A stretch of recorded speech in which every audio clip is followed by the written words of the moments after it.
Bienvenidos a una nueva cápsula de fruticultura.cl. En esta oportunidad estamos con don Fernando Santibáñez, profesor de agroclimatología, para conversar sobre cómo viene el clima estos próximos 3 meses, que se nos junta con la primavera. Bienvenido, profesor. Muchas gracias, Gabriel. Un gusto saludarte. Gracias. Profesor, ¿cuáles son las tendencias del clima para los próximos 3 meses? Bueno, mira, el niño está completamente instalado, ¿no es cierto? Desde mayo de este año, más o menos, incluso un poquito antes, se empezó a insinuar y las aguas calientes ya se instalaron desde Ecuador, pasando por Perú y ya están en todo el norte de Chile y centro de Chile. No es un niño muy intenso, la temperatura está en el orden de 1,5 grados por encima de lo normal. ¿Ya? Un niño intenso es sobre 3 grados. El efecto que debiera tener sobre el clima se pronosticó moderado también. Debiera favorecer lluvias más frecuentes, un poquito más intensas, ¿no es cierto?, durante el invierno. No es exactamente lo que ha pasado, ¿no es cierto? Este niño como que nos ha ido decepcionando a medida que ocurre el invierno. Las lluvias no han sido lo que esperábamos. Todavía no está todo escrito. Todavía queda el fin del invierno y queda la primavera. ¿Ya? Los niños por lo general tienen muchos efectos en primavera, ¿ya? En general. Y como estas aguas calientes van a permanecer hasta el primer trimestre por lo menos del año 2024, o sea, todo el verano, todavía puede tener efectos importantes, ¿no? Por lo tanto, la historia de este niño todavía no podemos cerrarla. Los modelos han sido bastante optimistas, dijeron que íbamos a estar este año muy cerca de la normalidad en materia de precipitaciones. No estamos en normalidad, estamos con un 40% de déficit de lluvia en Santiago, eso empieza a bajar hacia el sur, estamos con del orden de un 20% en el sur, al sur, en la Araucanía, de ahí al sur. Incluso en Coyhaique estamos con superávit de lluvia, ha llovido más de lo normal. Al parecer este niño, y al parecer es una señal que hay un cambio en la conducta de los niños, como que el efecto del niño que antes siempre se hacía sentir en la zona central con mucha fuerza, incluso produciendo sequías en el sur, ¿no es cierto? Era típico que llovía mucho en la zona central y de Puerto Montt al sur estaban en una sequía feroz. Eso eran los niños. Hoy día, al parecer, como todo se ha ido desplazando, el niño también lo ha hecho. Y hoy día pareciera, todavía no hay evidencia científica firme, pero pareciera que el efecto del niño se está desplazando también hacia el sur. Y es por eso que tenemos un sur ahora con lluvias bastante frecuentes y acá no se ha manifestado con la intensidad que esperábamos.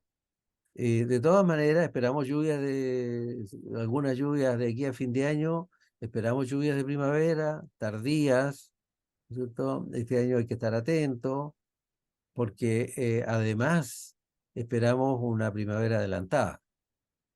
Esperamos, ya se está haciendo anunciar las ondas de calor, están empezando a llegar. Ahora mismo estamos a puertas de una pequeña ondita de calor.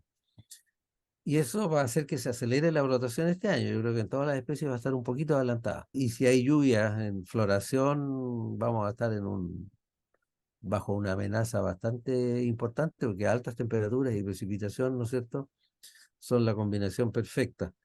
Así es que yo diría que no va a ser un año lluvioso, probablemente va a ser un año un poco mejor que los anteriores, ¿sí? En materia de agua, pequeño remanso o alivio a la sequía, pero con algunas amenazas como son las ondas de calor y como son las lluvias tardías.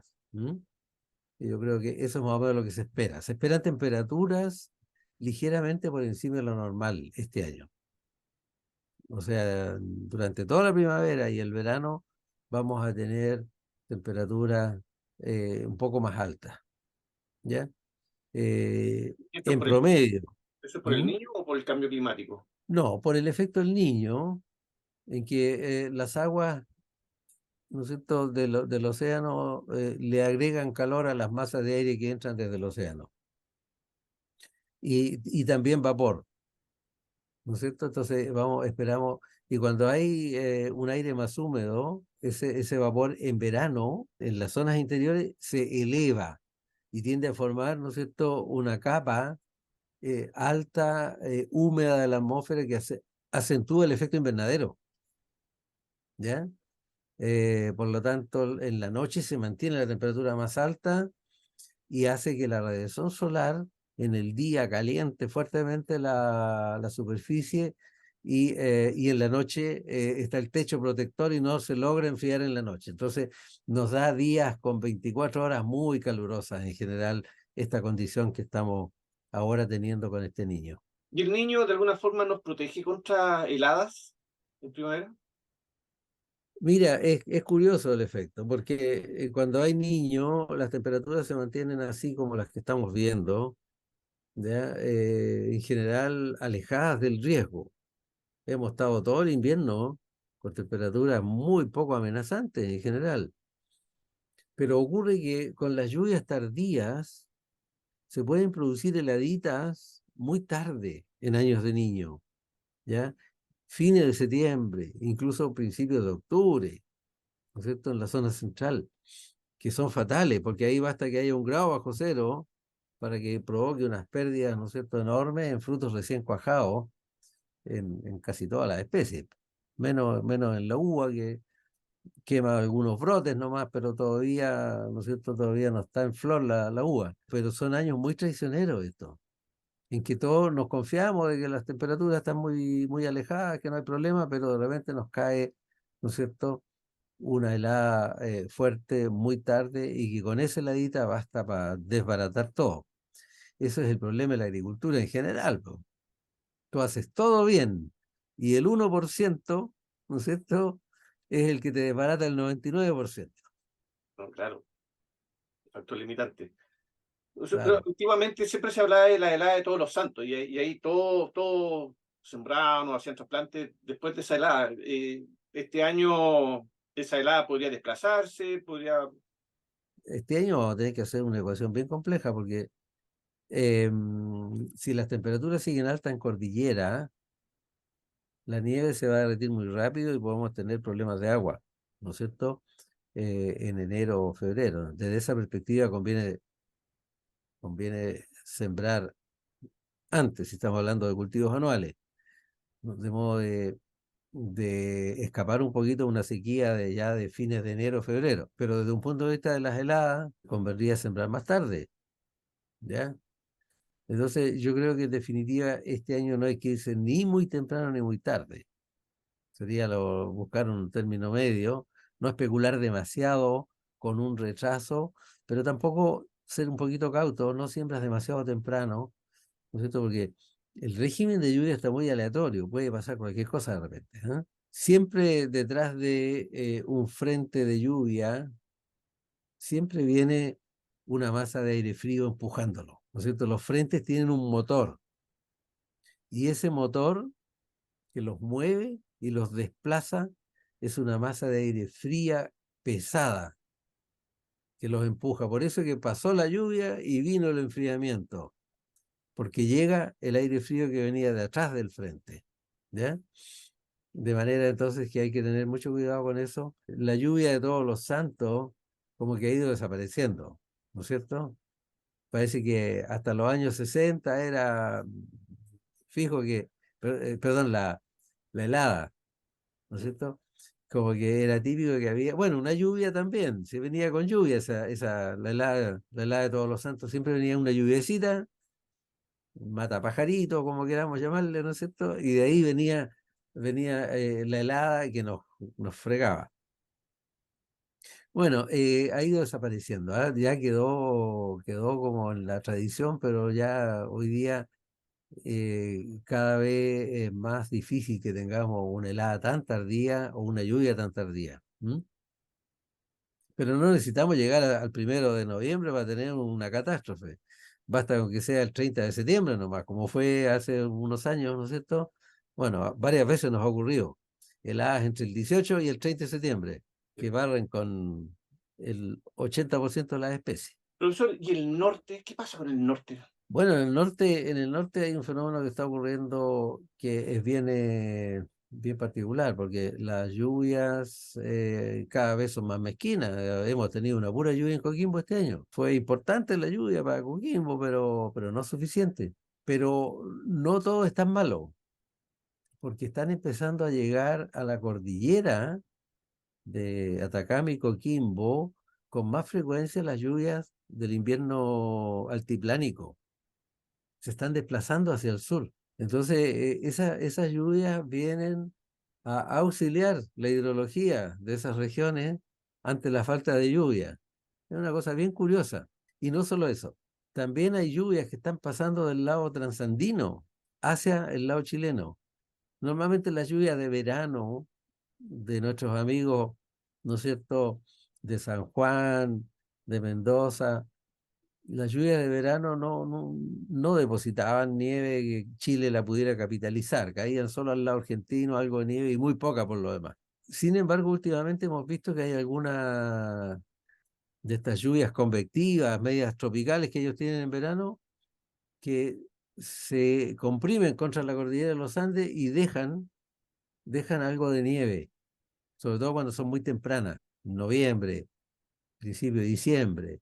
Eso como que nos está auxiliando un poco, ¿ah? Y hace que los ríos del norte de Coquimbo, de Atacama, al final se han defendido un poco, a pesar de que las estadísticas de lluvia dicen que hay una pobreza de precipitaciones espantosa, los ríos como que lo han resentido un poco menos.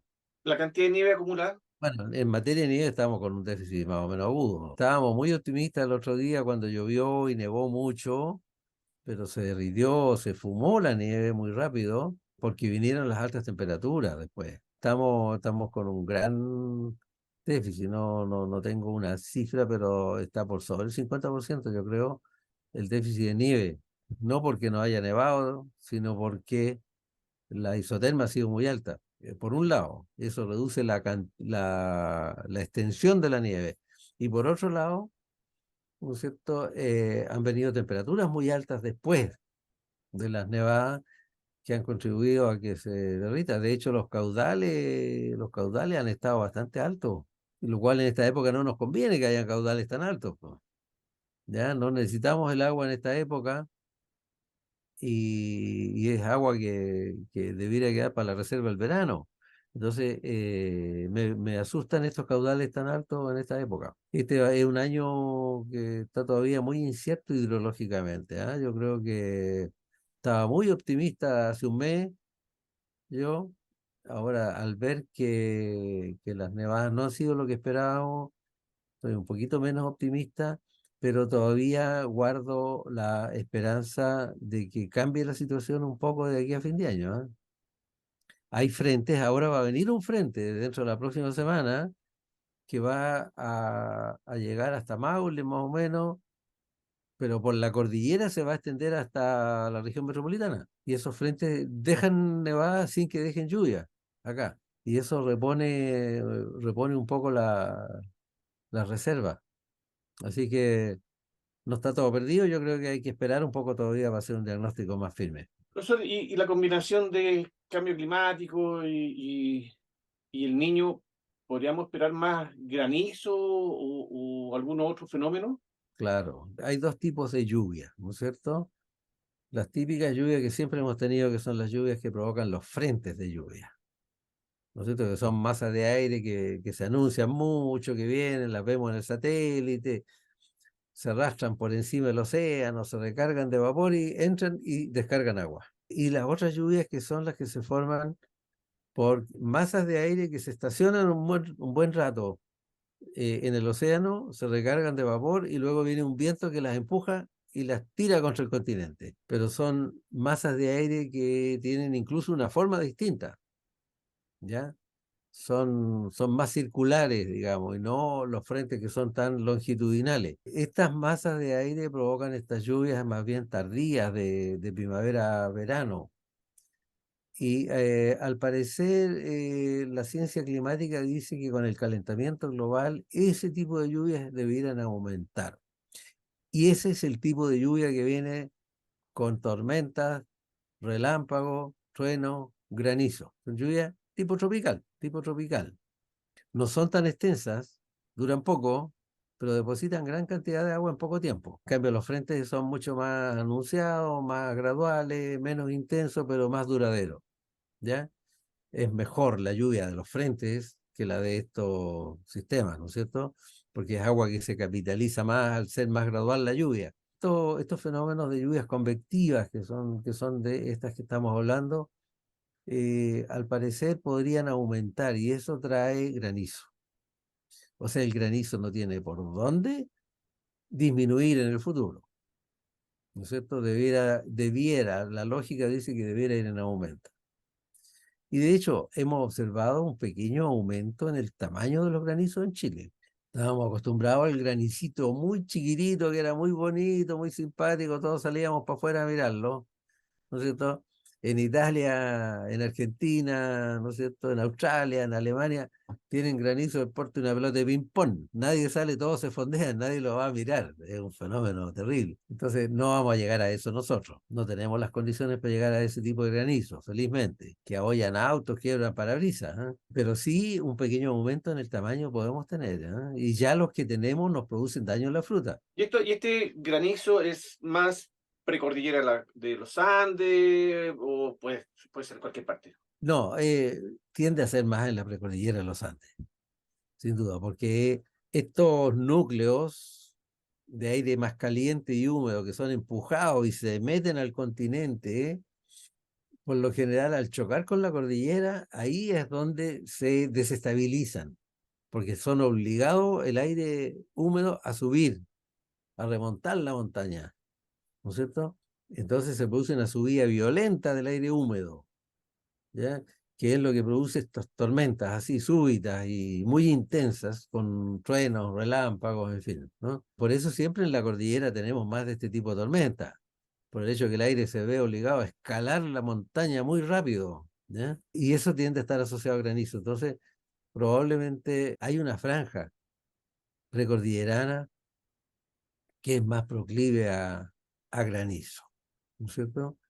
Es más difícil la frecuencia de granizo en la parte baja o en la costa, es mucho menor, sin duda, si comparamos con la precordillera. Las horas de frío acumuladas, ¿cómo Este viene año, la brotación? Porque entiendo que no estamos medio cortos, ¿no?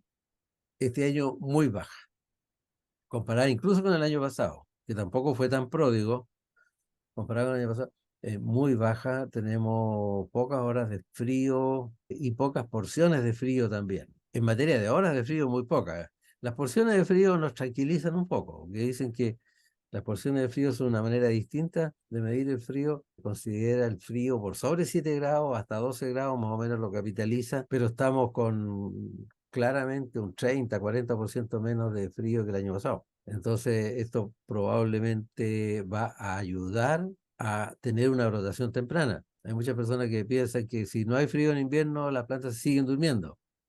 No, no tiene. El frío no determina que las plantas duerman o no duerman. Determina cuál es la calidad del reposo. Lo que determina que duerman o no duerman son las temperaturas altas. Entonces las plantas brotan cuando las temperaturas son altas, tengan frío o no tengan frío. Ahora, si no tienen frío, se produce un problema, ¿no es cierto? Fisiológico. Es lo mismo que uno, si lo despiertan muy temprano y se durmió tarde, ¿no es cierto? No va a rendir bien. Entonces, este año podemos tener en algunas especies, yo espero que hayan tomado ya no es momento de cianamida, ¿no es cierto? Ya los que aplicaron, aplicaron. Espero que muchos hayan tomado las providencias, ¿eh? Profesor, en resumen, esta temporada viene compleja. En el fondo, por un lado, las plantas van a quizás probablemente tener un despertar de su uniforme. Vamos a tener una primavera que probablemente más lluviosa, ¿no es cierto? O hay una mayor presión de humedad sobre la floración, la brotación, que ahí hay que tener mucho ojo porque siempre estos años con que nos quedamos cortos de fungicidas, ¿no? En el fondo, las agroquímicas tienen que preocuparse y los agricultores también estar abastecidos.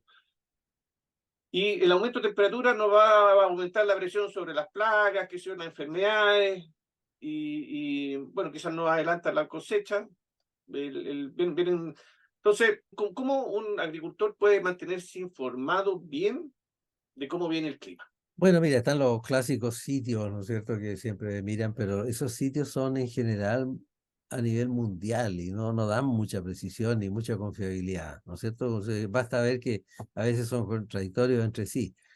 Nosotros en este minuto tenemos un servicio para los agricultores que es un servicio que hace una proyección de una serie de comportamientos del clima a 6 días para adelante, precipitaciones, temperaturas, ¿no es cierto?, heladas, ondas de calor, ondas de frío, viento, ¿no es cierto?, de manera que el agricultor tenga mayor respaldo en relación a lo que viene por lo menos en una semana para adelante y pueda tomar las precauciones que que tenga que tomar. Un servicio que diariamente se le envía un boletín al agricultor actualizándolo.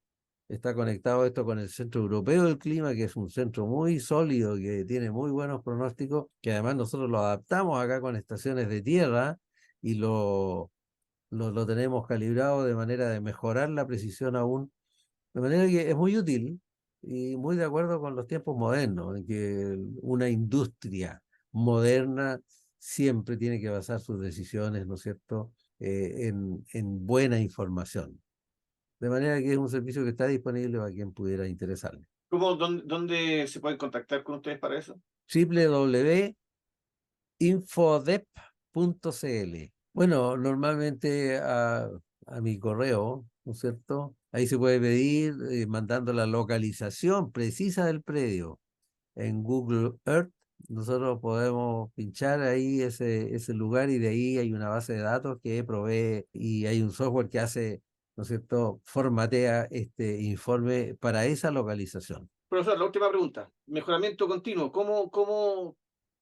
¿Qué nos falta para mirar el futuro? ¿Qué deberíamos implementar como país, como agricultores, eh, pensando en el clima para adelante?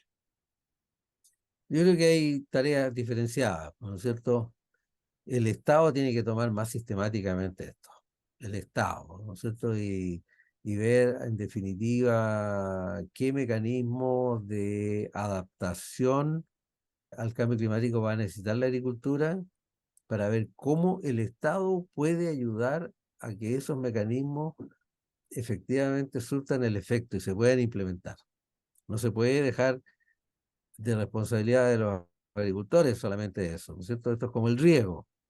El riego, el Estado entendió que los agricultores no pueden asumir todo el costo del riego y el Estado invierte, ¿no es cierto?, en tecnología de riego. Bueno, acá va a haber que adoptar una serie de estrategias y medidas, ¿no es cierto?, entre otras, asegurar el riego, que ya es la primera adaptación al cambio climático. Nuevas fuentes de agua, nueva infraestructura de riego, ¿no es cierto?, mayor capacidad de almacenamiento de agua para no perder aguas invernales, po. En este momento los caudales están corriendo hacia el mar Claro. y después estamos con sequía en verano. Bueno, y la adopción de todas las otras tecnologías, desde mallas, techo, cambio de estructura de los huertos, a lo mejor. Hay una agenda bastante nutrida de cosas que se pueden hacer que el Estado no tiene los instrumentos para apoyar a los agricultores, sobre todo a los pequeños y medianos, ¿no es cierto?, con los cuales el Estado tiene cierta obligación. Agricultura protegida, pero agricultura en invernadero, probablemente las hortalizas, una buena parte se va a tener que producir en invernadero en el futuro, con altísima eficiencia hídrica. ¿Ya?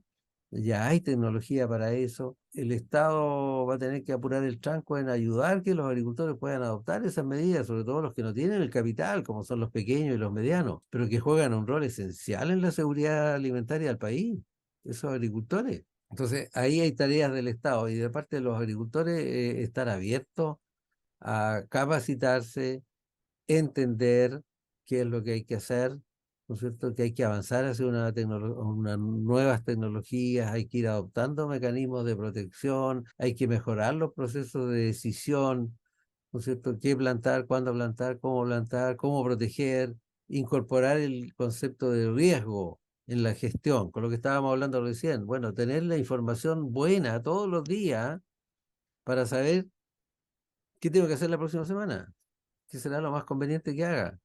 ¿no es cierto? Cómo capeo la lluvia, cómo capeo la helada, ¿no es cierto? Y saber que viene, por lo menos, ¿sabe? Y cómo viene. Entonces, hay que modernizar un poco toda la cadena, desde el Estado, ¿no es cierto?, hasta el último agricultor, modernizarla. Y esa es una tarea compartida, no es solo responsabilidad de los agricultores. La agricultura es una actividad de primer orden que tiene que ver con la seguridad nacional, la seguridad alimentaria de la población. Por lo tanto, aquí está comprometida toda la sociedad, y toda la sociedad es el Estado. El Estado somos todos nosotros, ¿eh? Entonces, a mí como habitante urbano, me importa mucho que un agricultor le vaya bien y que me pueda dar los alimentos a buen precio, porque si no, no voy a tener alimentos o los voy a tener a un precio por las nubes. Entonces, ¿cómo no me va a importar, ¿no es cierto?, que parte de mi impuesto vayan a asegurarme mi propio alimento? Hay que cambiar un poco el chip, ¿ah? Hay una idea de que la agricultura es negocio de agricultores y que ganan millones y que se las arreglen. La agricultura es una actividad hoy día bastante precaria y bastante sacrificada. Por lo tanto, hay que cambiar un poquito ese chip. Muy buenas palabras. No, y tiene que ser el Estado, porque los gobiernos de 4 años no sirven. Esto tiene que ser una mirada No, de mediano y largo plazo. de Estado, sí, independiente de los gobiernos. El Estado es el que se tiene que comprometer. ¿Te fijas? Ujú. Profesor, muy Ok, agradecido, muy entretenido. Aquí, ideal hay que estar informado para los desafíos que vienen. bueno, pues ha sido un gusto, Gabriel. Nos vemos en una próxima cápsula. Nos vemos. Chao. Chao.